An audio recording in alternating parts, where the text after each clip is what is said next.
개혁주의 기도론을 오늘부터 살펴볼 건데요.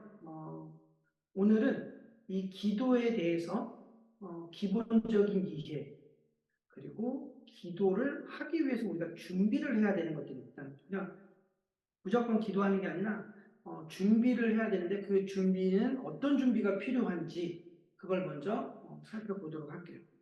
혹시 은혜의 방편이라는 신학 용어 들어보셨나요? 은혜의 방편. 은혜의 방편. 어, 이게 은혜의 방편이라는 이 단어가 우리말이다 보니까 쉽게 이해할 수 있다라고 생각을 해요. 내가 은혜? 난 알아.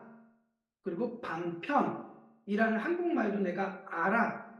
라고 해서 이 은혜의 방편이라는 이 익숙한 국어를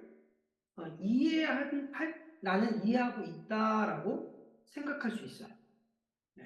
근데 이게 이제 어떤 의미냐면 먼저 아이들에게 제가 동화책을 읽으라고 하면 한글을 읽을 줄 아니까 한글을 쭉 동화책을 읽어요. 그런데 다 끝나고 나서 이거 무슨 내용인지 알아? 이해했어? 그러면 잘 몰라요, 아이들이. 왜냐면 이 한글은 읽을 수 있어도 단어 하나하나의 뜻을 다 모르니까 아는 것만 읽고 모르는 건 이해를 못하고 넘어가는 거죠. 자, 은혜의 방편이라고 했을 때 이 은혜라는 이 단어, 우리가 너무 익숙하잖아요. 교회를 다녔으니까 은혜라는 이 단어가 무슨 뜻일까요? 은혜가 뭐죠?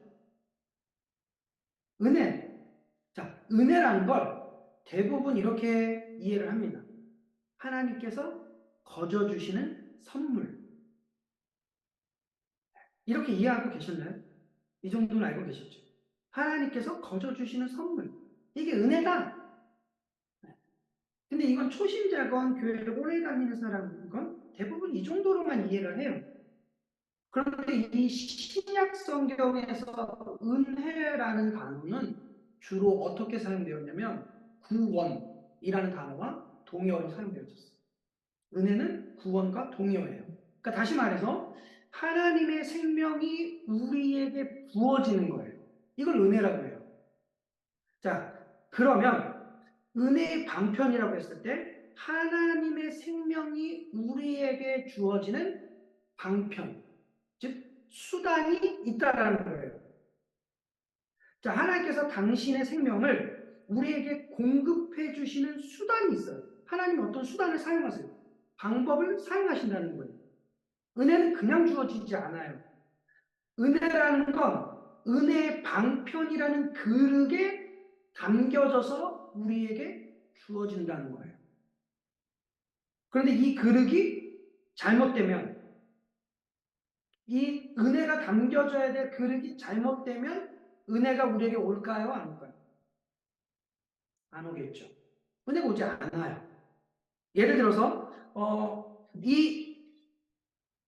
그 통에 물을 담으려고 하는데 제가 찢어진 종이컵에 물을 받아서 여기다가 담는다고 생각해 보세요. 잘 안 채워지겠죠. 네. 그러면 이거를 빨리 제대로 꽉 채우려면 찢어지지 않는 종이컵에 담아서 여기다가 채우면 되는 거예요. 그러게요. 마찬가지로 하나님의 은혜가 우리에게 충만하게 부어지기 위해서 하나님께서 우리에게 주신 은혜의 수단이 있는데 그 수단이 어떻게 해야 돼요? 올바라야겠죠. 그 그릇이 올바른 그릇이어야 되겠죠. 근데 자꾸 우리는 이 수단을 목적으로 삼을 때가 있어요. 이게 무슨 말이냐면 먼저 은혜의 방편에는 세 가지가 있는데요. 하나님의 생명을 우리에게 주시는 하나님의 방법이 세 가지가 있는데 하나는 말씀이고 하나는 기도고 그 다음은 성례예요. 근데 이제 오늘 성례를 빼고 말씀과 기도 이 두 개의 은혜의 방편이 우리에게 목적이 돼서는 안 된다라는 거예요. 그러니까 말씀 자체가 목적이 되면 안 되고 기도 자체가 목적이 되면 안 되는 거예요. 그러니까 우리가 신앙생활을 하면서 이 수단, 즉 말씀과 기도라는 은혜의 수단을 목적으로 삼아서는 안 돼요. 잘 구분해야 되는 겁니다. 예, 구분을 해야 돼요. 말씀과 기도는 우리의 목적이 아니라 말씀과 기도를 통해서 우리는 어떻게 해요? 하나님을 만나. 이해가 되시나요? 말씀과 기도를 통해서 하나님의 임재를 경험하고 말씀과 기도를 통해서 우리는 구원을 받고 말씀과 기도를 통해서 하나님의 생명이 달마다 우리에게 공급되어지고 그런데 이 수단, 말씀과 기도가 잘못되면 어떻게 될까요? 어떤 사람이 열심히 성경을 배워요. 말씀을 배워요. 그런데 잘못 배웠어요. 그러면 그 사람에게 은혜가 주어질까요? 안 주어질까요? 안 주어지겠죠. 자, 기도를 열심히 한단 말이에요.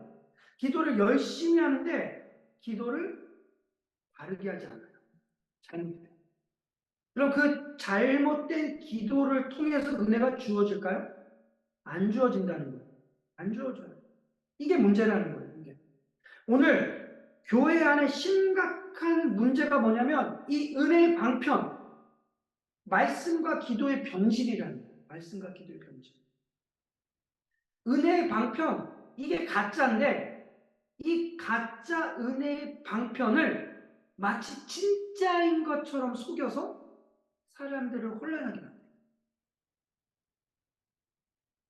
자, 어떻게 혼란하게 만드냐면 말씀과 기도가 가짜예요. 자, 가짜면 어떤 현상이 일어나냐면 두 가지 현상이 일어납니다. 하나는 효력이 나타나지 않아요. 은혜가 안 나타난다는 거예요. 그러니까 내가 약을 먹었는데 이 약의 효과가 안 나타나면 우리 어떻게 해요? 다시 병원에 가서 의사한테 이게 효과가 없어요. 이 약이 잘못된 것 같아요. 라고 물어보겠죠. 네. 그러니까 효과가 안 나타나면 이 약이 이 수단이 잘못된 거 아니야? 눈치챌 수 있단 말이에요. 근데 문제는 두 번째 현상입니다. 효력이 나타나요. 효과가 나타나요. 근데 이 효과가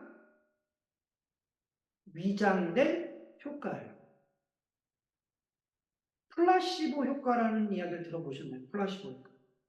그러니까 의사가 효과가 없는 가짜 약을 환자에게 효과가 있는 약이라고 말을 해서 먹어요. 그럼 환자는 진짜 효과가 있는 줄 그걸 착각을 해요. 그러면서 진짜 효과를 봐요. 근데 이게 심리적으로 나타나는 효과지 실제로는 나타나지 않죠. 안 나온 거예요. 심리적으로 나온 거죠. 플라시보 효과는. 네. 그러니까 이 소위 플라시보 효과라는 현상이 교회 안에 굉장히 많은 거예요. 은혜의 효력이 안 나타나는 게 아니에요. 기도를 했더니 환상이 나타나고 기도를 했더니 문제가 해결되는 것 같고 기도를 했더니 역사가 나타나는 것 같아요. 그러면 그런 효과들을 본 사람은 이 효력이 진짜라고 현혹되는 거예요. 진짜라고. 그 효력 때문에 지금 이 기도가, 이 말씀이 제대로 된 은혜의 방편이구나 속는단 말이에요.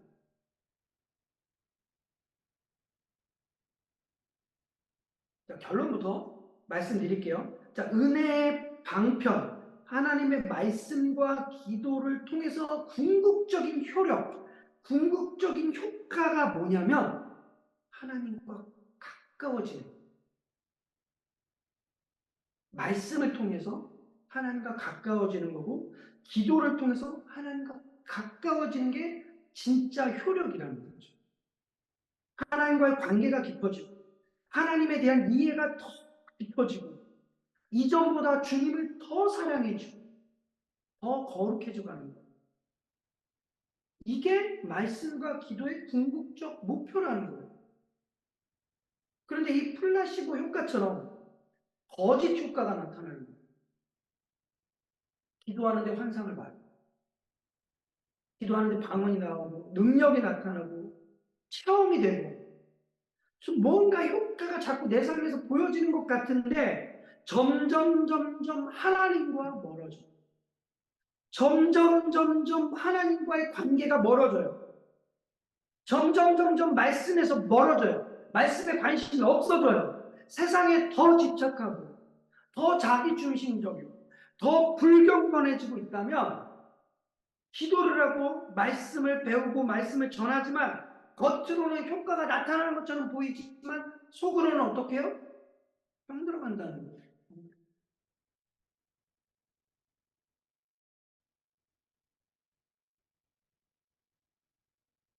아무 효과도 없는데 기도만 하고 아무 효과도 없는데 성경을 계속 읽어요. 매일 배워요.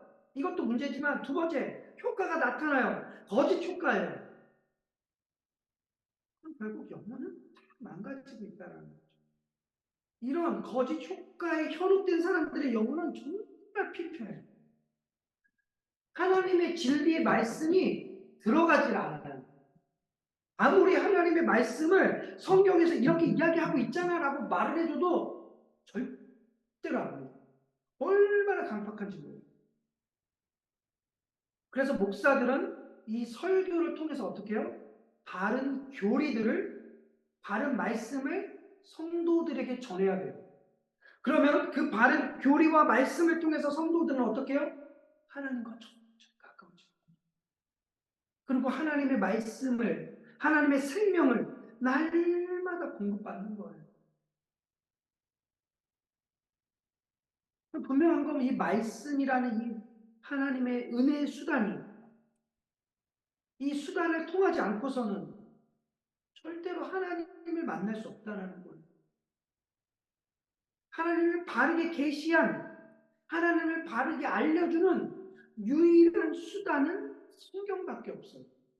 그래서 솔라 스크립추라, 오직 성경. 이걸 종교 개혁자들이 강조한 거예요. 오직 성경이다. 오직 성경. 그런데 이 오직 성경, 이 말씀이 한계가 있는데 우리에게 은혜로 주어지게 만드는 수단이 있습니다. 말씀이 우리에게 은혜로 주어지게 만드는 방법이 뭐냐? 그게 기도라는 거예요. 그러니까 하나님께서는 기도를 통해 성령의 역사를 우리에게 은혜로 주신다는 거예요. 이해되세요? 하나님께서는 기도를 통해서 성령의 역사로 우리가 은혜받게 하신다. 그러니까 기도하지 않고 하나님의 말씀이 은혜가 될 수 없어요. 이해가 되시나요?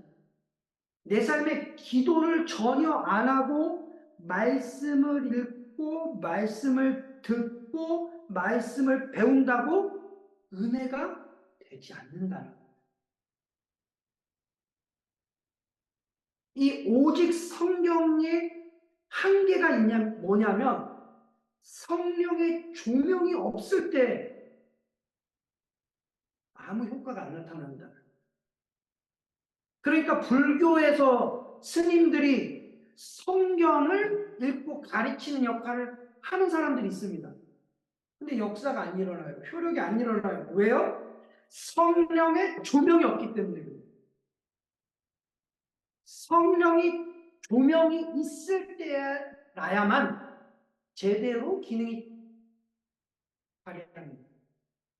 그러니까 성령의 조명 없이 우리의 이성으로만 성경을 보게 되면 백날 읽어도 이 성경을 이해할 수가 없어요. 백날 읽어도. 아무리 성경을 많이 배워서 하나님을 알아가고 하나님을 깊어지고 하나님을 함께 할 수 있게 만들지 못한다는 거예요. 기도가 없습니다. 그러니까 오직 성경, 오직 은혜, 이 오직 은혜는 기도를 통해서 성령님이 역사하시는 거예요. 오직 성경, 오직 은혜, 이게 우리가 개혁주의 기도론, 개혁주의 기도 교리, 이거의 핵심이에요. 오직 성경, 오직 은혜.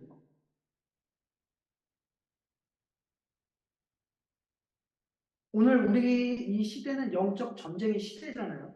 늘 그렇게 우리는 음, 말하고 있고 또 우리가 그렇게 느끼고 있단 말이에요. 그런데 이 교리라는 거, 어, 다른 말로 이 진리를 변질시키는 방법이 뭐냐면 우리의 이성을 혼란스럽게 만들어요. 그리고 우리의 종교적 체험을 혼란스럽게 만들어요. 그러니까 지금 우리의 이성을 혼란스럽게 하는 건 거짓 교리고 우리의 체험을 혼란스럽게 만드는 건 거짓 체험이란 말이에요. 근데 지금 WCC라는 종교 통합 운동의 가장 앞에 서 있는 게 뭐냐면 거짓 체험이에요. 거짓 체험. 그러니까 이 WCC는 가장 앞에다 놓는 게 뭐냐면 거짓 체험이에요. 그 밑에는 이미 거짓 교리가 깔려져 있고 가장 앞에 거짓 체험을 깔아놨고 모든 종교가 하나 되게 만들고 있어요. WCC는. 네. 그러니까 이런 거예요, 여러분. 기독교만 왜 구원이 있다고 말해요? 이 사람들이 말하는 건 이거예요. 왜 구원이 기독교에만 있다고 말하냐? 우리도 체험을 한다 이거예요. 우리도. 불교에서도, 이슬람에서도, 다른 종교 어디서나 우리도 체험한다는 거예요. 너희들과 똑같이 우리도 환상을 보고, 너희들과 똑같이 우리도 방언을 하고, 너희들과 똑같이 우리도 병 낫는 그런 치유적인, 그런 신비적인 체험들을 우리도 한다는 거예요. 다른 종교에서도 이런 비슷한 체험들을 한다는 거예요. 근데 여러분, 체험이 같다고, 체험이 비슷하다고 동일한 걸 믿는다고 착각해서는 안 돼요.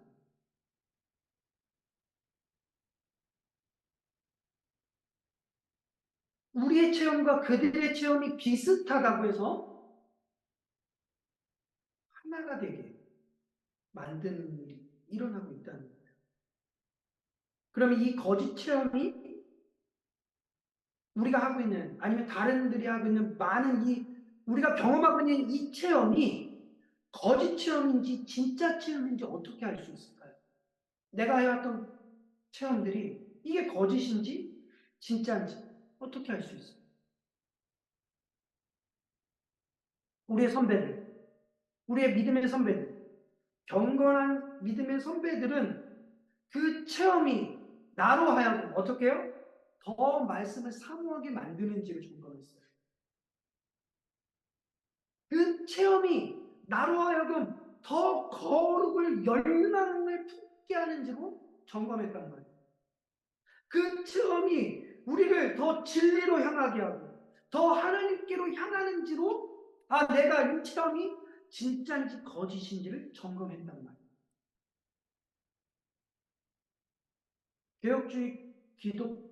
이 개혁주의 기도론의 궁극적 핵심이 뭐냐면 우리가 어떻게 해야 그리스도께 나아갈 수 있습니다. 어떤 기도야말로 내가 한 권 성경의 사람으로 되게 만드는가. 이게 개혁주의 기도론의 궁극적 핵심입니다. 어떻게 하면 내가 한 권 성경을 믿을까? 내가 어떻게 하면 그리스도께 더 나아갈 수 있을까?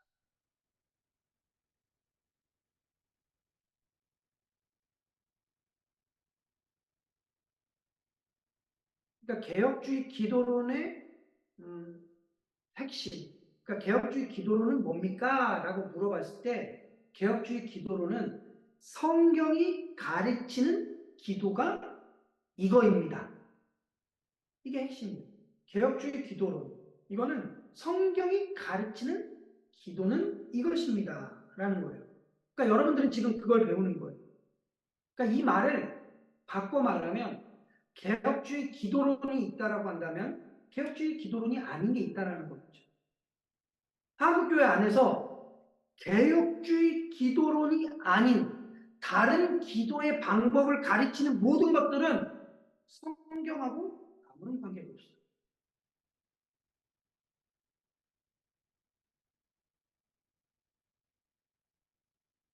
천주교에서 가르치는 기도가 있습니다. 관상기도. 관상기도가 그러면 천주교에만 있냐? 아니, 불교에도 관상기도가 있어요. 이 관상기도라는 건 진리에 더 가까워지는 것과 관계가 없어요. 관심을 두지 않아요. 관상기도는. 그리스도와 더 가까워지는 거에 관심이 없어요. 관상기도는 내가 하나님이라는 것을 깨닫는 기도 방법이에요. 내가 하나님이라는 것을 알게 하는 거예요. 여러분 창세기 보세요. 네가 하나님 될 수 있다. 그 유혹이 누구에게 있었냐? 하와에게 있었죠. 이게 관상기도예요. 네가 하나님인 걸 깨달아. 네가 하나님이 될 수 있다라는 기도 방법이에요. 불교에도 관상기도가 있는데요. 불교의 관상기도의 목적이 뭐냐면 내가 부처라는 걸 깨닫는 거예요. 불교에서는. 그래서 이 불교에서는 내가 부처라는 것을 깨달았을 때 그걸 무슨 상태라고 하냐면 열반에 들어갔다라고 말해요. 해탈했다라고 말합니다. 천주교의 관상기도가 신이 내가 되고 내가 신이 되는 건데 이렇게 하기 위해서 어떤 방법을 관상기도에서 쓰냐면 무아지경에 빠지게 해요. 무아지경. 불교에서도 무아지경에 빠지게 합니다. 그러니까 무아지경에 빠지게 한다라는 이 말을 천주교에서는 영성훈련 이렇게 말을 해요. 영성훈련. 영성훈련. 그러니까 우리 기독교에서 자꾸 영성훈련 이런 말을 사용하면 안 돼요. 우리는 영성훈련이라는 말을 쓰면 안 돼요. 우리는 어떤 말을 써야 되냐면 경건이라는 말을 써요. 경건의 훈련. 경건. 이런 말을 써야 됩니다. 그러니까 관상기도에서 무아지경에 들어가야 이 영성이 잘 생긴다라고 생각을 해요. 다시 말하면 내가 없어져요. 마음을 비워야 돼요. 무아지경에서. 내 마음을 비우고 내 정신을 비워야 돼요. 여러분, 우리의 이 이성적 정신이 비워질 수 있을까요? 우리 안에 있는 이 마음을 온전히 다 비울 수 있을까요? 그래서 마음의 진공의 상태, 아무것도 없는 진공의 상태. 우리의 머리의 생각에 아무것도 들지 않는 진공의 상태를 만들 수 있냐는 거예요. 그럼 성경은 뭐라고 말할까요? 성경은 우리들에게 끊임없이 말합니다. 그리스도로 충만케 하라. 성령을 충만케 하라. 너희 안에 성령 충만함을 받고 우리 안에 그리스도를 충만하게 하라고 얘기해요. 채우라고 얘기해요. 답이죠. 관상 기도와 성경에서 말하는 기도가 다르단 말이에요. 자, 죄를 끊으려고 애써 보세요. 끊어질까요? 내가 죄를 끊으려고 아무리 생각하고 결단해 보세요. 끊어야지. 하지 말아야지. 어떻게 해야 될까요? 죄를 끊으려면 그리스도를 충만하게 채워야죠. 그리스도를. 성령을 충만해져야죠. 말씀으로 충만하면 되는 거예요. 죄를 끊는다고 끊어지는 게 아니고 어둠을 끊는다고 끊어지는 게 아니라 그 어둠 가운데 빛을 비추면 어둠은 사라지게 되어 있습니다. 자꾸 어둠을 몰아내야 된다. 자꾸 죄를 끊어내야 된다라고 하지만 그건 끊어지지 않아요. 그래서 날마다 우리의 마음속에 하나님의 말씀이 충만해져야 돼요. 진리로 가득 차야 돼요. 진리로 가득 차지면, 말씀으로 충만해지면 그 안에 죄가 틈탈 수가 없어요. 그 안에 어둠이 자리할 수가 없단 말이에요. 이게 묵상이라는 거예요. 날마다 하나님의 말씀이 우리 마음속에 살아있게 하는 거예요. 이게 묵상인데, 우리의 묵상은 얼마나 간단합니까? 일단 10분, 15분.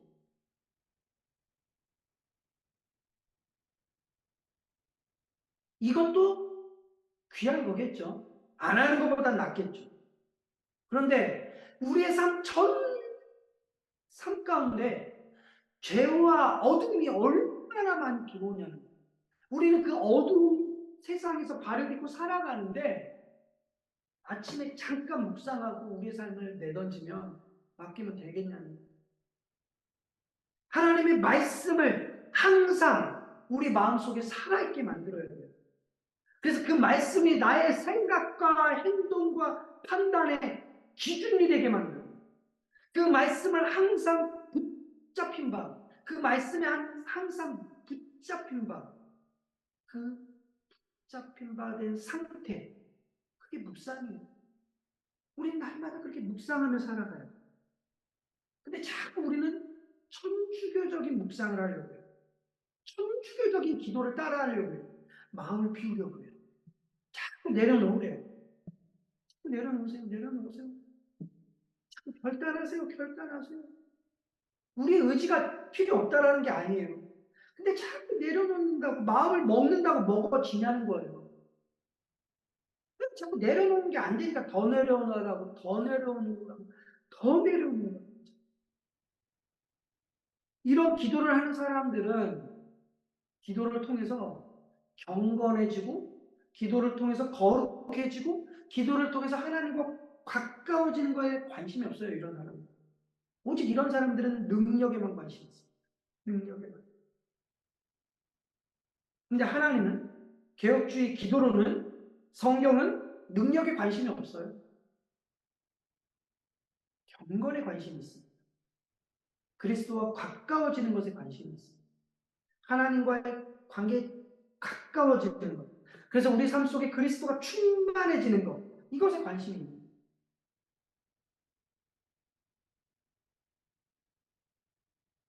그래서 우리는 정말로 코로나 시대에 우리가 얼마나 곤고해지고 얼마나 어려워졌어요. 이 은혜의 방편이 얼마나 우리 삶 가운데서 멀어졌어요. 무너졌어요. 말씀과 기도가 다 무너졌잖아요. 그러니까 우리는 이 시대 가운데 말씀에 더 힘써야 돼요. 그리고 그 말씀이 우리 머릿속에서 항상 어떻게 해야 돼요? 꿈틀거리게 만들어요. 그래서 날마다 내가 거룩한 생각을 해야 돼요. 날마다 내가 그리스도와 가까워지려고 하는 그런 생각들이 꿈틀거리게 만들어야 돼요. 근데 여러분, 오늘날 정말 위험한 영성가들이 있습니다. 영성가라고 불러요. 영성가. 네. 혹시 이름 들어보신 게 있는지 보세요. 헨리 나우엘. 이 사람 들어보셨나요? 유진 피터슨, 리처드 포스터, 토마스 머튼, 필립 얀시. 혹시 이런 사람들의 이름을 들어보셨다라고 한다면, 네, 그런 만약에 설교를 들어보셨다면 듣지 마세요. 헨리 나우엘, 유진 피터슨, 리처드 포스터, 토마스 머튼, 필립 얀시. 더 많아요. 근데 이 사람들의 대표적인 위험한 영성가들인데, 이 사람들의 책이 한국의 많은 신학교에서 영성 훈련이라는 이름으로 교재로 사용되고 있어요. 왜 이 사람들을 위험한 영성가라고 부르냐면, 이 사람들이 하나의 길을 열어놨어요. 하나의 길을 열어놨는데 그게 뭐냐면, 성경을 통하지 않고 하나님을 직접 만날 수 있는 길을 만들어놨어요. 성경 없이도 하나님을 만날 수 있는 방법을 이 사람들이 널리 퍼뜨리고 있다는 거예요. 자, 성경 없이 하나님을 만났을 때 그 하나님은 어떤 하나님일까요? 성경에서 하나님이 직접 나는 이런 하나님이야 라고 말씀하셨는데 이 성경이 아닌 다른 길로 하나님을 만났어요. 그 하나님 어떤 하나님입니까? 내가 만들어낸, 내가 생각한 하나님이겠죠. 기도했는데 환상을 봐요. 기도했는데 예수님을 만났어요. 예수님의 인사차이가 어떻습니까? 라고 물어보면 하얀 옷에 광채가 막 확 난다는 거예요. 눈을 볼 수가 마주칠 수가 없을 정도로 빛이 난다는 거죠. 머리는 장발이고 키는 크시고 수염이 이렇게 싹 있는데 멀리서 보는데 이렇게 미소를 지으며 인자한 모습이라는 거예요. 또 저를 보고 계셨다는 거예요. 거기에 제가 너무 황홀했다. 이렇게 이야기합니다. 여러분 성경 어디에도 예수님의 인상착의가 나와 있는 곳이 없어요. 성경 어디에도 이 예수님의 인상착의를 말한 곳이 없단 말이에요. 이사야서에 잠깐 예수님의 인상착의를 언급한 게 뭐냐면 그의 얼굴은 흠모할 곳이 없다라고 했어요. 주님은 흠모할 곳이 없는 분이에요. 그거 말고는 없단 말이에요. 또한 우리가 배웠던 십계명에서 형상화 자체가 금지되어 있다는 거죠. 근데 만약에 예수님을 형상화해요. 그러면 얼마든지 사단이 예수님의 모습으로 우리를 속일 수 있지 않겠습니까? 그래서 궁극적으로 우리가 믿는 예수님은 어떤 예수님이에요? 환상을 통해 만난 예수님이 아니에요. 성경 밖에서 만난 예수님이 아니라 우리가 만나는 예수님은, 우리가 믿는 예수님은 성경 안에서 만난 예수님이라는 거예요. 서구적으로 잘생긴 예수님이 아니에요. 예수님은 중동 사람인데요. 서구적인 미국인처럼 이렇게 막 코가 부리부리하고 백인이 아니에요. 중동 사람이라고. 중동에서 태어났잖아요. 이런 영성가들이 가르치는 게 우리가 막 기도하다가 이 사람들이 가르치는 게 기도도 뭔가 분위기를 만든다. 조명을 어둡게 하고요. 은은한 빛을 하나 띄우고요. 아니면 촛불을 켜고요. 그리고 은은한 향기를 품어. 향수같이 교회 안에 은은한 무언가 사람의 마음을 안정시키는 아로마, 어떤 그런 향들을 쫙 해요. 그리고 막 기도하게 만들어요. 그러다가 사람들로 하여금 뭔가 의식이 이렇게 혼란스럽게 될 때가 있습니다. 이상한 체험을 하게 만들어요.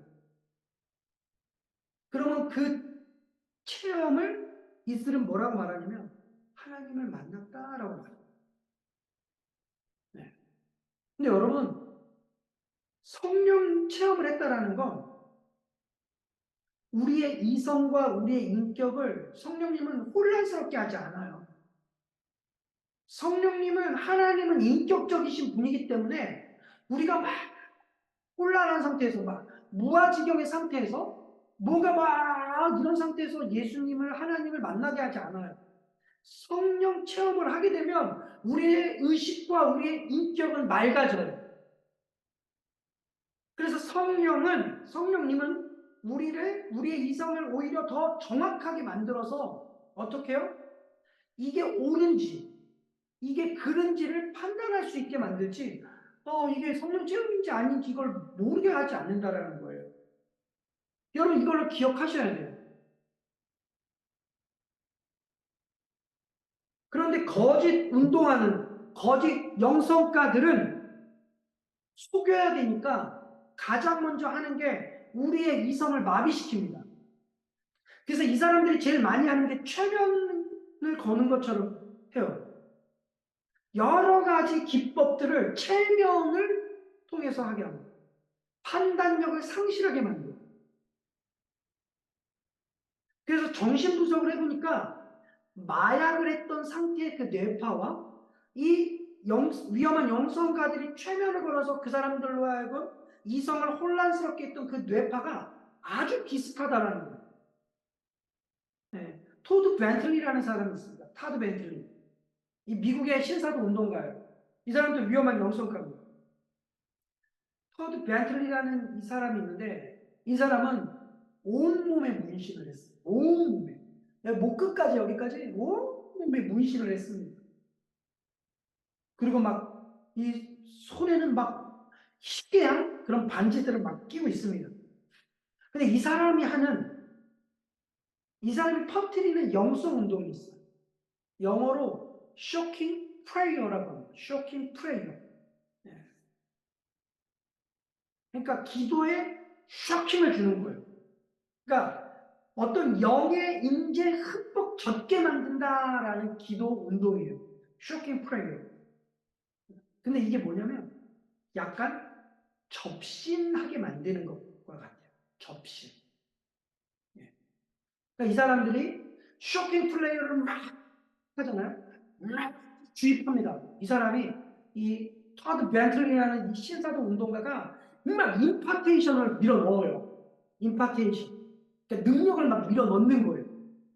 그러니까 이 사람이 막 성령을 밀어 넣는다는 거예요. 이것도 말이 안 되죠. 성령은 하나님이신데 이 토드 벤틀리가 성령을 주도해요. 그래서 이 사람이 성령을 막 넣었다 뺐다 하는데 임파테이션이라는 것을 막 주입해요. 으악! 막 주입해요. 그러면 이 사람들 쇼킹 플레이어를 막 이렇게 막 몸을 떨고 막 미친 듯이 막 합니다. 영의 인재 흠뻑 젖는다고 해요. 그러다가 갑자기 누구를 만나냐? 스피리추얼 그 아이들을 만납니다. 스피리추얼 그 아이들이라고 해요. 이 사람은. 스피리추얼 그 아이들이라고 해서 자기를 가이드를 하는 사람이 있어요. 이게 누구냐? 여러 성경 인물들이 나와요. 어떤 사람은 뭐 모세를 만났다, 아브라함을 만났다, 뭐 엘리야를 만났다, 이사야를 만났다, 뭐 바울을 만났다, 심지어 예수님을 만났다 해서 누군가를 만났다고 해요. 스피리추얼 가이드. 네. 그런데 이런 관상기도 아니면 쇼킹 프레이어가 예, 이게 접신하는 것과 같다라는 거예요. 이 스피리추얼 가이드. 이게 뭐냐면 여러분 무당 신내림할 때 무당 신내림할 때 그 가이드가 있어요. 누구냐면 뭐 동자스 뭐 이런 사람들이 그 사람에게 내려요. 아니면 뭐 장군 막 이런 사람들이 나와요. 그래서 여러분들 점집 같은데 지나가다가 아니면 뭐 광고로 현수막을 볼 거예요. 무슨 동자승이 동자승 신내림한 지 얼마 안 된 사람. 뭐 이런 뭐 점괘가 좋은 뭐 이런 현수막을 걸어놓는단 말이에요. 근데 무당들은 이런 처녀, 장군, 동자, 애기 동자 뭐 이런 사람들이 점을 잘 칠 거다라고 생각하니까 이 사람들에게 내리는 스피리추얼 가이드가 누구냐면 장군이고 동자고 처녀고 뭐 이런 거예요. 그런데 사단이 기독교에도 동자승으로 내리고 기독교에도 장군으로 내리고 기독교에도 무슨 젊은 처녀로 내린다고 해보세요. 눈치채겠죠. 그러니까 어떡합니까 사단이? 눈치 안 채게 만들어야 돼요. 그래서 기독교 안에서 뭐 이런 쇼킹 프레이어나 관상기도나 이런 거 할 때 눈치를 채게 못하게 해야 되니까 스피리추 가이드의 모습이 어때요? 모세여야 돼요. 아브라함이어야 되고 이사야여야 되고 엘리야 같은 그런 사람들로 가장해서 나타난다라는. 근데 성경을 보란 말이에요. 성경에 그런 식으로 기도한 사람이 누가 있었냔 말이에요. 스피리추 가이드를 통해서 하나님께 가는 사람이 누가 있었냔 말이에요. 이게 완전한 거짓 가르침이라는 거예요. 이처럼 오늘날 기독교는 이런 이방 종교적인 이런 영성 수행 방법이 여과 없이 들어옴으로써 기도가 부패하고 기도가 부패하고 타락했답니다. 완전히 신내림하는 것과 똑같은 방법으로 기도를 합니다. 그리고 개혁주의 기도론에서 이제 우리가 기도를 하기 위해선 준비해야 될 것들이 필요하단 말이에요. 예수님께서도, 자, 제자들이 예수님께 질문을 해요. 예수님, 우리에게도 기도를 어떻게 해야 되는지 가르쳐 달라고 질문합니다. 예수님께서 그냥 많이 해. 이렇게 하지 않으시죠. 누가복음 11장에 보면 예수님의 제자들이 예수님께 기도를 가르쳐 달라고 물어봤을 때 제자들이 이런 이야기를 해요. 요한도 자기 제자들에게 기도를 가르쳤던 것처럼 우리에게도 기도를 가르쳐 주세요라고 질문해요. 그러니까 예수님께서도 제자들에게 기도를 가르쳐 주셨어요. 그게 뭐예요? 주기도문이죠. 주기도문. 예수님이 제자들에게 기도를 가르쳐 주셨단 말이에요. 그 기도가 뭐냐? 주기도문으로 가르쳐 주셨단 말이에요. 그런데 지금 한국교회에 기도를 가르쳐주는 주체가 누구예요? 권사님이죠, 권사님. 우리는 기도를 권사님을 통해서 전수받아요. 야, 내가 기도해보니까, 내가 한 2, 30년 기도해보니까 기도는 이렇게 하는 거야. 이렇게 기도했더니 응답이 빨라. 전부 권사님들의 경험을 가지고 기도를 가르쳐 주세요. 그럼 기도는 그렇게 하는 게 아니라는 거예요. 기도는 어떻게 해야 돼요?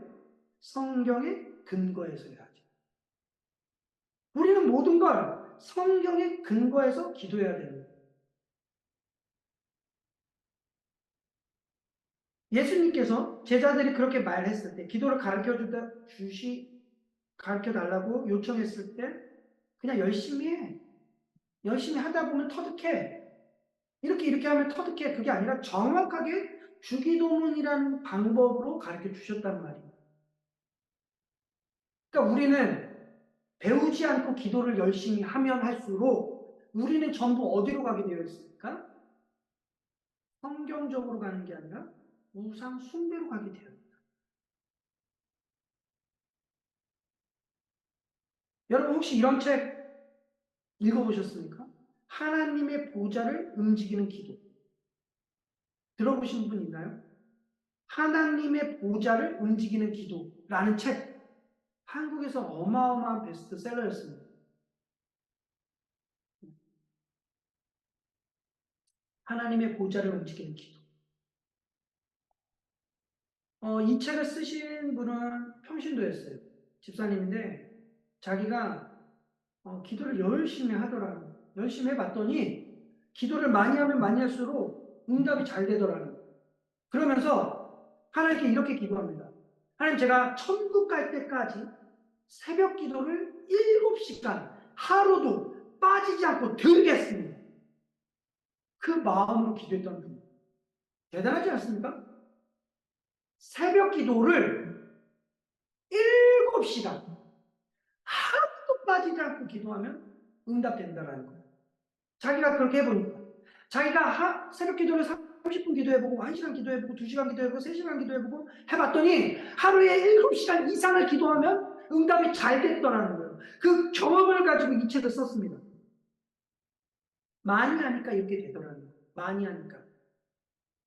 그런데 여러분, 이렇게 기도하는 방법, 즉 기도의 시간을 따지는 방법이 누구의 방법이냐? 천주교의 방법이라는 거예요. 공덕을 쌓는 거예요. 공덕을 쌓아야만 이 기도가 하나님께 상달된다라고 생각하는 게 천주교예요. 기도의 양을 채워야지만 하나님께서 들으신다라는 게 천주교적 공로주의예요. 그러니까 천주교는 이 땅에서 공로를 쌓아야지만 천국에 갈 수 있다라는 생각을 해요. 그래서 공로를 못 쌓으면 천국에 가는 게 아니라 연옥에 가요. 연옥에. 그래서 자식들이 우리 부모님을 천국으로 보내기 위해서 어떻게 해요? 대신 공로를 막 쌓아요.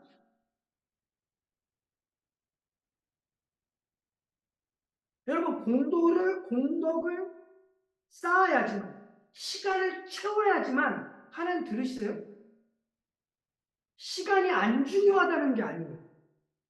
여러분, 기도를 많이 하는 것은 유익합니다. 기도를 많이 하는 건 유익하지만, 그러나 기도를 많이 해야만 유익이 있는 건 아니에요. 여러분, 이 언어의 차이를 아시겠습니까? 기도를 많이 하는 건 유익해요. 그런데 기도를 많이 해야만 유익한 건 아니라는 거예요.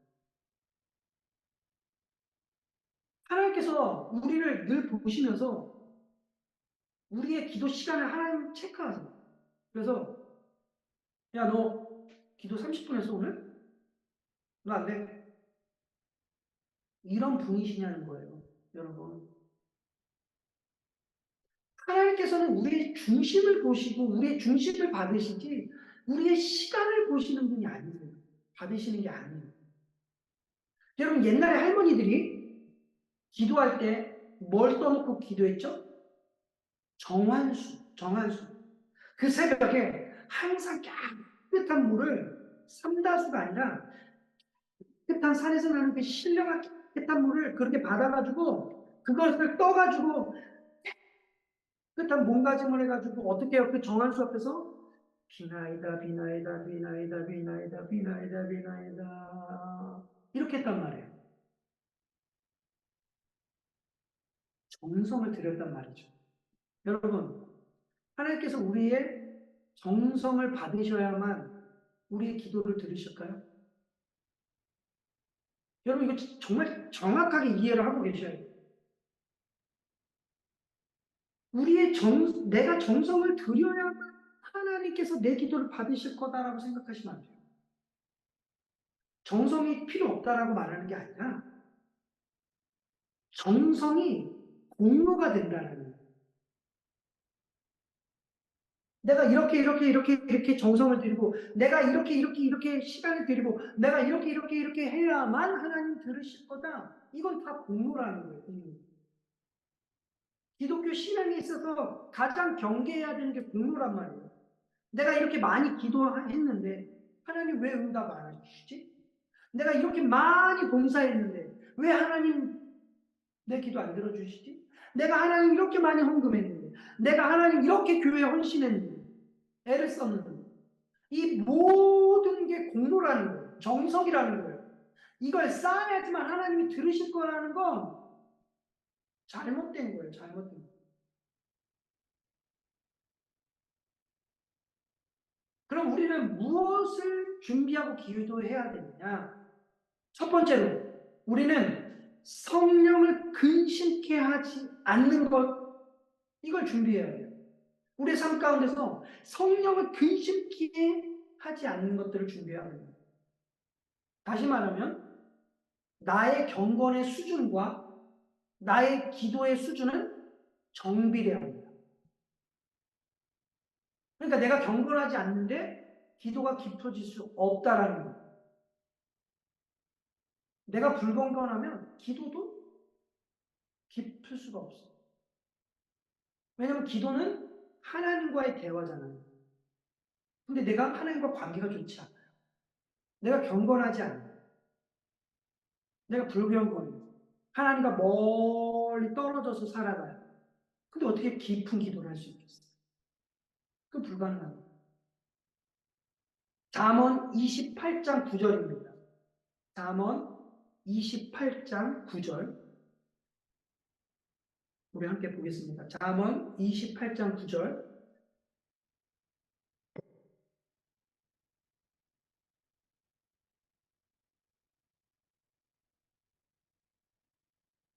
사람이 귀를 돌려 율법을 듣지 아니하면, 그러니까 하나님의 말씀에 불순종한다라는 거예요. 하나님의 말씀에 불순종해서 불경건하면 그의 기도도 어떻게 해요? 가증 아니라 불경건하게 살면서 기도가 잘 될 거라고 깊어질 거라고 생각하시면 안 된다라는 거예요. 여러분, 저 기도 많이 하는 사람들 진짜 많이 만났어요. 진짜 기도 많이 하는 사람들을 봤습니다. 새벽 기도도 나오고요. 빠지지 않고요. 일과를 다 마치고 집에 돌아가지 않고 교회에 나와서 다시 기도하고 잠자리 들기 전에 기도하고 하여튼 남들한테 뒤지지 않을 만큼 기도하는 사람들 많이 봤어요. 근데 그 많은 그 사람들 중에 상당수는 삶이 불경거해요. 거짓말도 잘하고요. 입도 걸어요. 성격은 불과 같고요. 굉장히 교만하고 예의도 없어요. 근데 자기는 기도 많이 하니까 자기는 경건하다라고 생각해요. 그러면 그 기도에 문제가 있는 거죠. 불경건한데 기도를 많이 한다는 건 문제가 있는 거예요. 왜냐하면 불경건하면 성령님의 역사가 일어나지 않는다니까요. 그럼 이 사람은 어떻게 기도를 많이 할 수 있을까요?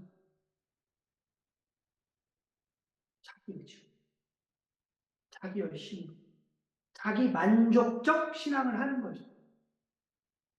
자기 만족적 신앙생활을 하는 거예요. 우리 안에 성령님께서 거하시는데 어떻게 우리가 거짓말을 밥 먹듯이 하고 입이 걸고 불과 같고 교만하고 예의가 없어요. 없을 수 있어요. 어떻게 우리가 성령님께서 우리 안에 계시는데 우리가 불경건하게 살아갈 수 있겠어요? 성령님은 우리 안에서 무슨 일을 하십니까? 우리 악함을 드러내시잖아요. 내가 기도를 많이 하는데 성령님께서 우리 안에서 내가 기도를 많이 하면 어떻게 하세요? 우리 악함을 드러내실 거 아니에요. 아, 내가 교만하구나. 아, 내가 악하구나. 내가 예의가 없구나. 내가 불과 같구나. 내가 거짓의 사람이구나. 이걸 드러내시지 않냐는 거예요. 그걸 자각하게 만들잖아요. 근데 40일 금식 기도를 했는데 여전히 교만해요. 40일 금식 기도를 했는데 여전히 예의가 없고 여전히 변화가 없어요. 그러면 그 기도는 문제가 있는 거겠죠. 성령님께서 주도하신 기도가 아니라는 거겠죠. 그러니까 경건의 깊이가 기도의 깊이를 결정을 하는데 여러분들이 내가 요즘에 왜 기도가 깊어지지 않을까 이런 마음이 드신다면 뭘 점검해야 되냐면 경건을 점검하셔야 돼요. 나의 경건을. 그래서 우리가 내가 조금만 세속적인 것에 마음을 빼앗기면 기도가 잘 안 돼요. 내가 누구하고 다투기만 해도 기도가 잘 안 돼요. 여러분 그런 경우 많으실 거 아니에요. 세속적인 것에 마음이 확 뺏기고 사람과 다투기만 해도 기도가 잘 안 돼요. 또 반대로 내가 오늘 너무 잘 사는 것 같아요. 근데 기도가 안 될 때가 있어요. 왜 그러냐면 내가 오늘 누구보다도 잘 살았다고 하는 이 공로, 내가 저 사람보다 잘 살았어 하고 하는 이 공로 때문에 또 기도가 안 될 때가 있다는 거예요. 그래서 여러분 기도가 얼마나 예민한지 몰라요. 기도는 그냥 막 하는 게 아니에요. 정말 예민한 거예요. 예민해요. 굉장히 예민해요. 예. 그렇기 때문에 우리가 우리의 경건을 점검하는 가장 정확한 기준은 첫 번째는 기도고 두 번째는 예배라는 거예요. 예배를 대충대충 하면서 경건할 수가 없어요, 여러분. 여러분 예배를 드릴 때 대충대충 드려보세요. 경건한 삶을 살 수가 없단 말이에요. 불가능해요. 왜냐? 예배라는 건 내가 하나님에 대한 최고의 예의를 갖춰서 드리는 게 예배잖아요. 근데 내가 예배를 대충 드려요? 근데 어떻게 경건하게 살 수 있겠어요? 내가 예배 시간에 딴 생각을 하고, 딴 마음을 품고, 그렇게 살아가요. 어떻게 제가 경건하게 살아갈 수 있겠어요? 봉사 많이 하고, 헌금을 많이 하고, 기도 많이 하는데, 예배에 관심이 없어요.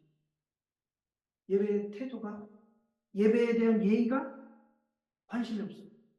가짜예요. 성경에서는 이런 일은 불가능하다라고 말하고 있습니다. 또 예배를 잘 드리는데 기도가 안 된다? 그럼 예배에 문제가 있겠죠. 예배를 잘 드리는데 기도가 안 되면 그 예배에 문제가 있는 거예요. 왜냐하면 기도는 우리의 힘과 의지로 하는 게 아니란 말이에요. 기도는 성령님의 말할 수 없는 탄식으로 하는 거예요. 우리 안에서 성령님의 말할 수 없는 탄식으로 우리는 기도하게 돼 있단 말이에요. 이걸 사도 바울이 성령 안에서 기도한다라고 말한단 말이에요. 기도는 성령께 의존하고 하는 거예요. 내 마음대로 하는 게 아니에요. 나의 의지로 하는 게 기도가 아니에요. 여러분 삼위일체 우리가 배웠잖아요. 성부, 성자, 성령. 자, 기도를 그러면 어떻게 하냐? 삼위일체적으로. 우리는 누구를 향해 기도합니까? 여러분 누구를 향해 기도하세요? 성부 하나님. 우리는 성부 하나님께 기도해요. 우리는 기도라는 것을 통해서 성부 하나님과 관계를 맺어요. 그러면 두 번째, 우리는 죄인이잖아요. 우리는 죄인이기 때문에 성부 하나님과 직접적으로 관계를 맺을 수 있어요? 없어요? 없어요. 우리는 죄인이기 때문에 거룩하신 하나님 앞에 나갈 수가 없단 말이에요. 그래서 그분과 대화할 수 없단 말이에요. 그래서 우리가 성부 하나님을 만날 수 있고 대화할 수 있도록 우리의 신분을 바꿔주시는 분이 있어요. 누구예요? 성자 예수. 그러니까 우리는 예수님을 통해서 성부 하나님과 대화하는 거예요. 그런데 문제는 성자 예수님을 통하기 위해서 우리는 반드시 누구의 도움을 받아요.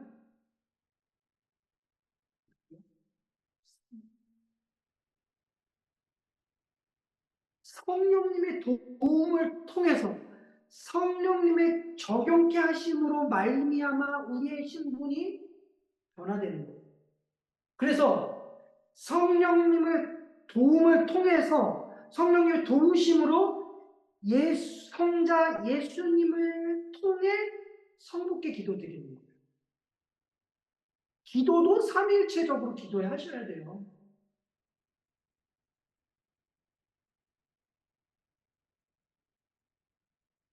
기도하는데 성자 성령을 빼고 내가 다이렉트로 성부께 가는 게 아니에요. 성령의 도움으로 성자를 통해 성부께 기도하는 거예요. 무엇 하나 우리가 빠지면 안 되는 거죠.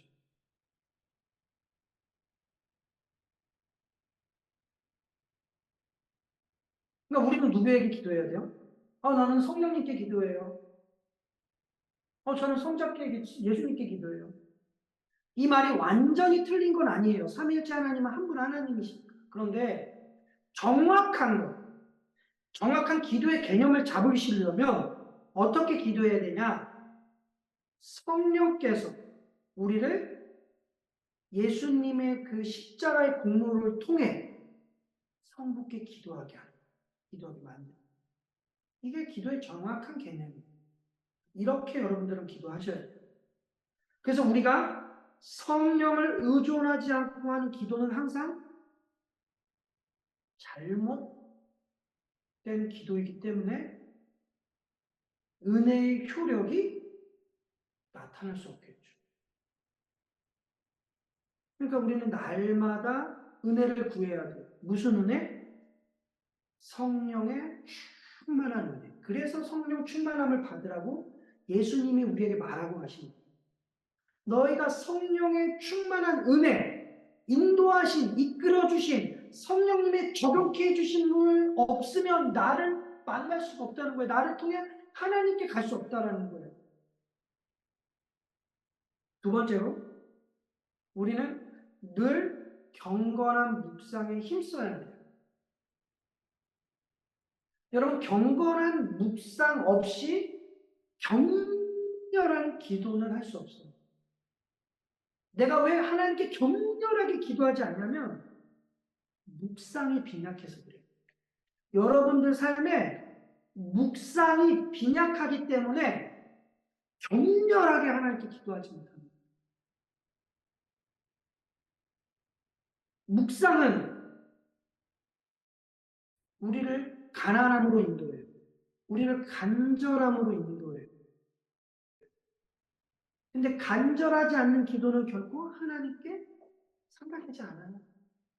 왜 관상 기도가 우리나라에서 한국 기독교 안에 막 들어오냐면 마음이 가난하지 않는데, 마음이 간절하지 않는데 하나님을 만날 수 있고 하나님과 대화할 수 있게 만들었단 말이에요. 내 마음이 부유해요. 내 마음이 간절하지가 않아요. 근데 하나님을 막 만나요. 여러분, 하나님께서 우리에게 마음을 가난하게 만들고 우리를 간절해지도록 때로는 어떻게 하세요? 고난을 주세요. 어려움을 주세요. 그러면 여러분 그때 보세요. 그때 기도가 진짜 잘 되지 않습니까? 내가 가난해지고 내가 정말 어, 간절해지면 기도가 정말 잘 되지 않습니까? 그때 막 하나님께 나가서 하나님 정말 아시잖아요 하면서 막 기도가 막 되지 않습니까?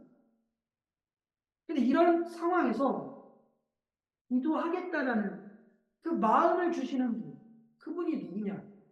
성령님이라는 거예요. 이걸 은혜라고 말하는 거예요. 이걸.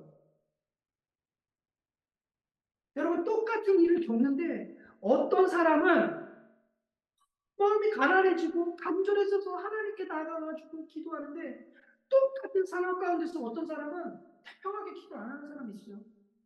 태평하게 살아가는 사람들이 있습니다. 그런데 우리가 그 문제를 붙들고 하나님께 나아가게 만들고 하나님께 기도하게 만드는 게 바로 은혜라는 거예요. 이걸 마태복음에서 뭐라고 말하냐면 심령이 가난한 자가 복이 있다라는 거예요. 심령이 가난한 자가 은혜가 있다라는 거예요. 여러분 가난해지는 건 아무나 가난해지는 게 아니에요. 은혜 받은 사람만 가난해질 수 있어요. 은혜 받은 사람만 간절해질 수 있는 거예요. 아무리 치욕을 당하고 아무리 어려움을 당해봐요. 훌륭한 사람은 기도의 자리에 나오질 않아요. 잠언 4장 24절 거기 보면 모든 지킬 만한 것 중에 더욱 내 마음을 지키라. 생명의 근원이 이에서 나는 사단이 하는 일이 우리의 마음이 가난해지지 않게 만드는 거예요. 여러분들의 마음을 사단이 가난해지지 않게 만들어요. 청교도 책에 보면 청교도 책들을 보면 하나님께서 한 사람을 회심하게 하기 전에 그 죄인의 마음을 아주 가난하게 만들어요. 이게 존 버년의 천녀역정에도 나오는데요. 이 죄인을 회심케 하기 위해서 하나님께서 그 사람의 마음을 가난하게 만들어요. 아주 가난하게.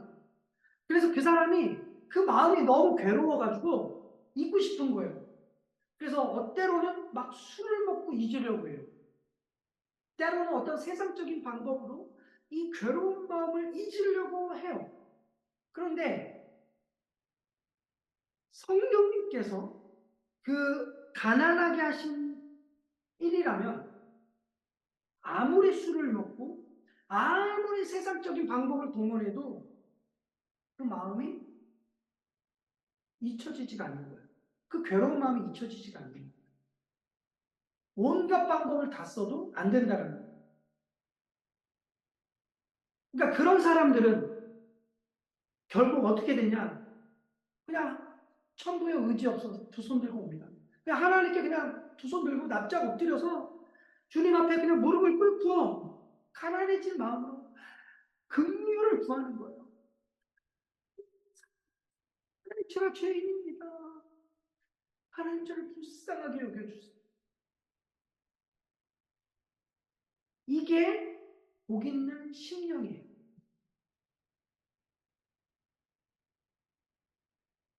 묵상을 빼앗긴 사람은 묵상을 세상에 빼앗긴 사람은 기도에 집중할 수가 없어요. 기도를 빼앗긴 사람은 자동적으로 묵상을 할 수가 없다는 거죠. 그러니까 세상적인 것에 묵상을 빼앗기면 기도가 안 돼요. 우리가 세상적인 것들에 날마다 그것들을 묵상해요. 어떻게 하면 돈을 더 많이 벌을 수 있을까? 어떻게 하면 내가 더 여기서 행복하게 즐겁게 이런 것들을 살 수 있을까를 날마다 묵상하면 기도가 안 돼요. 여러분 그런 경험이 있으시잖아요. 저도 마찬가지예요. 묵상이 세상의 마음을 빼앗기고 살아가다가 갑자기 기도하려고 나오면 기도가 안 됩니다. 기도가 안 돼요.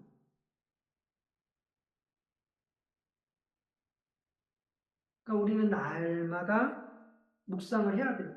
그러니까 로버트 머리 맥체인이라는 목사님께서 기도를 언제 하셨냐면 이렇게 성경을 읽다가 마음이 가난해지면 그 자리에 앉아서 하나님 제가 죄인입니다. 하나님 이 성경의 말씀처럼 저를 변화시켜달라고 그렇게 많이 기도했던 분이세요. 맥체인 목사님. 그래서 이 맥체인 목사님이 당대 최고의 경건한 사람이라고 그렇게 역사 가운데 남았어요. 우리 선배들, 신앙의 믿음의 경건의 선배들이 항상 경건한 마음으로 기도하는 자리에 나아갔습니다. 그래서 바른 묵상은, 바른 말씀은 어떻게 해요? 항상 기도하게 만들어요. 그리고 바른 기도는 항상 바른 묵상, 바른 말씀을 공급받게 만들어요. 그러니까 맥체인 목사님의 이 맥체인 성경 읽기표가 있습니다. 이게 교회 안에서 많이 사용되어지는 건데요. 맥체인 성경 읽기표를 가지고 날마다 성경을 읽으면서 날마다 기도하면 우리 삶 가운데 아주 유익이 됩니다. 뭐 다른 거 할 필요 없어요. 막 온갖 방법을 쓰지 않아도 맥체인 성경 읽기표라는 어플이 있고요. 뭐 표가 있고 인터넷에 많이 있습니다. 그걸 가지고 그냥 성경을 읽는 거예요. 그리고 기도하는 거예요. 그럼 정말 유익이 많이 돼요.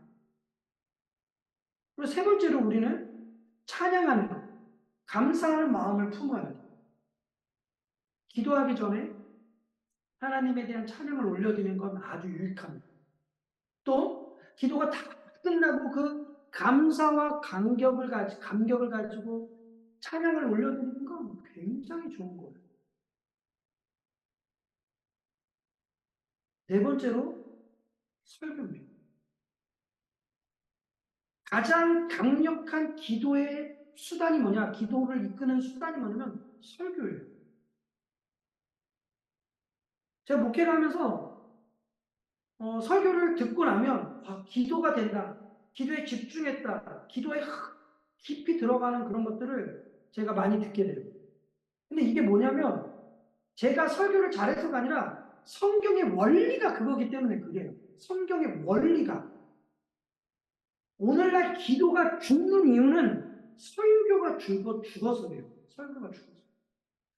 다른 기도를 유발하게 하는 가장 강력한 수단이 설교인데 이 설교가 죽어서 그렇다니까. 설교가 죽으니까 기도가 안 돼요. 묵상이 죽으니까 기도가 안 돼요.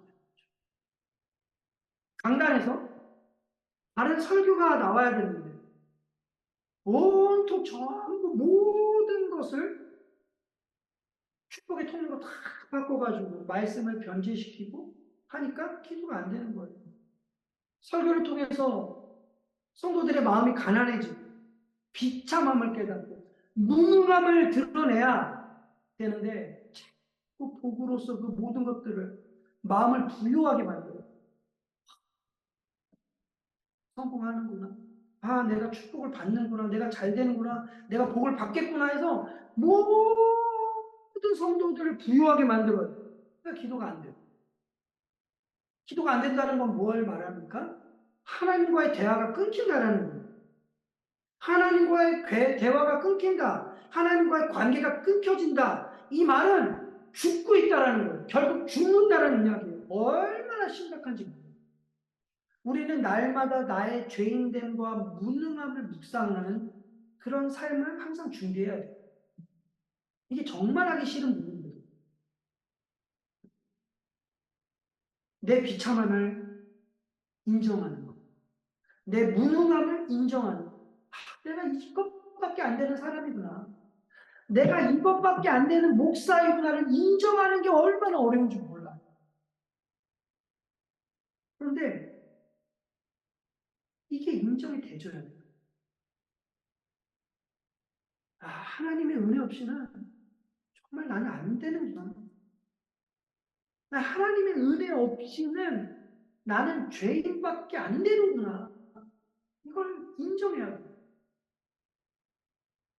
그러니까 정상적인 묵상은 성도들로 하여금 얼마나 내가 타락한 존재, 내가 얼마나 무능한 존재인지를 알게 해주는데 이것 또한 성령님께서 해주시는 거죠. 성령님께서 탄식함으로 나를 그렇게 드러내 주신다는 거예요. 그리고 분명한 건 이렇게 무능함이, 죄인됨이 드러나져서 결국 그 사람을 겸손하게, 가난하게 해야지만 기도할 수 있는. 바꿔 말하면 기도를 게을리하는 사람은 교만한 사람이라는 거죠.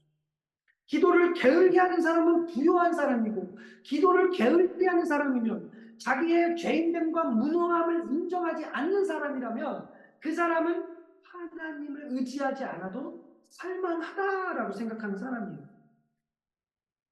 여러분 성찬 참여하잖아요. 성찬식 때 내가 일주일 동안 죄 안 짓고 잘 살았다라는 그 자신감으로 성찬에 참여하는 게 아니에요, 여러분. 그래도 나 이 정도면 기도 많이 하고 죄 안 짓고 살았지 하고 그 자신감을 가지고 그 공로를 가지고 성찬에 참여하는 게 아니라 성찬은 누가 참여해야 되느냐? 당연히 세례 교인이지만 세례 교인 중에 누가 참여해야 되냐? 내 무능함을 깨닫고 내 비참함을 깨닫고 하나님의 은혜와 하나님의 긍휼을 구하는 자가 성찬에 참여하는 거예요. 그래서 성찬이 은혜의 방편인 거예요. 하나님 내가 무능합니다. 하나님 제가 비참합니다. 하나님 제가 죄인입니다. 그런데 예수 그리스도의 이 십자가의 공로, 제가 오늘 이 성찬에 참여함으로 하나님의 은혜를 구합니다. 이렇게 성찬에 참여해야 되는 거예요. 그러니까 기도도 마찬가지죠. 여러분들 한 주간 엉망진창으로 살았어요. 내 삶이 완전히 축소가 됐어요. 월요일부터 그냥 내 삶의, 내 감정을 완전히 그냥 뒤흔드는 막 사건이 일어나. 막 미쳐버리겠는. 그래서 온갖 내 감정을 다 쏟아부었어요. 그러니까 엉망진창이 됐어요. 그럴 때 사단이, 야, 너 어떻게 그렇게 하고 기도할 거야? 너 어떻게 그런 모습으로 하나님께 나아갈 거야? 속지 마세요. 이럴 때 기도하는 거. 이럴 때 하나님께 나아가는 거. 그때가 그 마음이야말로 하나님께서 정말 받으시는, 원하시는 마음이고 기도예요. 비참한. 무능할 때, 나 이것밖에 안 되는 사람이구나. 내 인내가, 내 마음이, 내 감정이 이것밖에 참을 수 없는 사람이구나. 이걸 인정할 때 그 마음을 하나님 받으세요. 그러니까 하나님께서 원하시는 심령이 뭐예요? 상한 심령. 시편 18편 6절에 내가 환난 중에서 여호와께 아뢰며 나의 하나님께 부르짖었더니 그가 그의 성전에서 내 소리를 들으시니 그의 앞에서 나의 부르짖음이 그의 귀에 들렸도다. 하나님께서 우리의 기도의 추진력으로 삼으시는 게 뭐예요? 부르짖음. 환난 중에 부르짖음. 어려움 가운데 부르짖음. 상한 심령이 우리의 기도의 추진력으로 삼으신다는 거예요. 시편 28편 2절. 내가 주의 지성소를 향하여 나의 손을 들고 주께 부르짖을 때 나의 간구하는 소리를 들으소서. 시편 34편 6절. 이 곤고한 자가 부르짖으니 여호와께서 들으시고 그의 모든 환난에서 구원하셨다. 하나님께서는 어떤 기도를 기뻐하시냐면 부르짖는 마음으로, 가난한 마음으로, 곤고하고 상한 마음으로, 애통하는 심령으로 기도하는 그 기도를 하나님께서 기뻐하신다는 것을 여러분들 믿으시길 바랍니다. 여섯 번째로, 성도는 항상 고아와 과부의 심정으로 기도해야 돼요. 우리는 그런 마음으로 살아가요. 나그네의 마음으로 살아가요. 출애굽기 22장 22절에서 23절에 보면 너는 과부나 고아를 해롭게 하지 말라. 내가 만일 그들을 해롭게 함으로 그들이 내게 부르짖으면 내가 반드시 그 부르짖음을 들으리라. 하나님께서 고아와 과부의 기도만 들으신다는 이야기가 아니에요. 이건 신약을 예표하는 그림자적인 말씀인데 우리가 어떤 심령을 가져야 되냐라는 거예요. 우리는 어떤 심령을 가져야 돼요? 고아와 과부의 심정을 가지고 기도해야 된다라는 거예요. 자, 그러면 고아와 과부의 심령이 어떤 거예요? 구약 시대 때 고아와 과부는 정말로 다른 사람의 도움 없이는 살 수 없는 존재들이에요. 고아와 과부는 경제적인 능력이 전혀 없는 사람입니다. 지금처럼 생각하시면 안 돼요. 경제적인 능력이 없고 아무도 도움을 주지 않으면 그냥 굶어 죽는 사람입니다. 보호를 받을 수가 없었던 사람들이에요. 어떤 어려움에도 어디에서 하소연을 할 수 없었던 사람들이에요. 우리의 마음이 하나님 아니면 하소연할 데가 없고 하나님 외에는 도움이 없고 하나님 외에는 길이 없다는 그 마음으로 기도해야 된다는 거예요. 이해가 되시죠? 우리의 마음이 날마다 하나님 아니면 하소연할 데가 없는 거예요. 사람 찾아가서 하소연하는 게 아니라 하나님 아니면 내 하소연을 바랄 데가 없고 하나님 아니면 내가 도움을 구할 데가 없고 하나님 아니면 내 삶의 길이 없다라는 마음으로 기도해야 된다는 거예요. 그랬을 때 응답이 되는데 응답이 안 된다? 이런 마음이 없는 거죠. 이런 심정이 없다라는 거예요. 우리는 하나님의 보호 없이 살 수 없습니다. 여러분들 세상의 보호를 기대하고 계세요? 어떤 사람의 보호를 기대하고 계십니까? 그렇다면 그 마음은 부유한 마음이라는 거예요.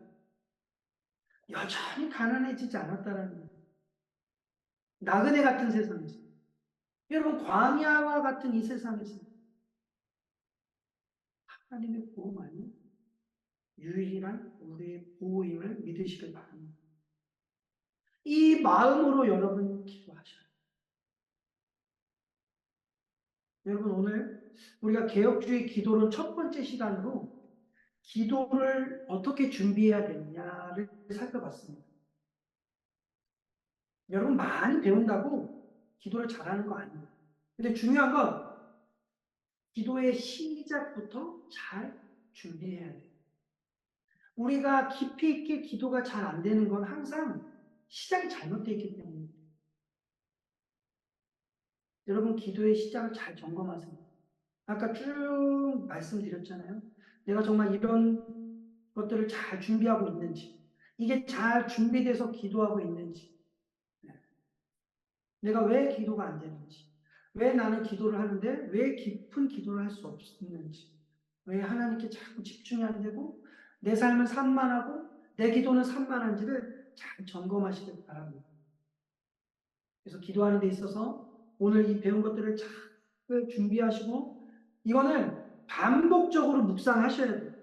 그래가지고 여러분들의 기도의 문제점을 찾으시고 정말 바르게 그래서 깊이 있게 그렇게 기도해서 그렇게 하나님과 깊은 관계 그래서 하나님을 더 깊이 사랑하고 하나님을 더 깊이 알아가는 여러분 되시길 예수님의 이름으로 축복합니다.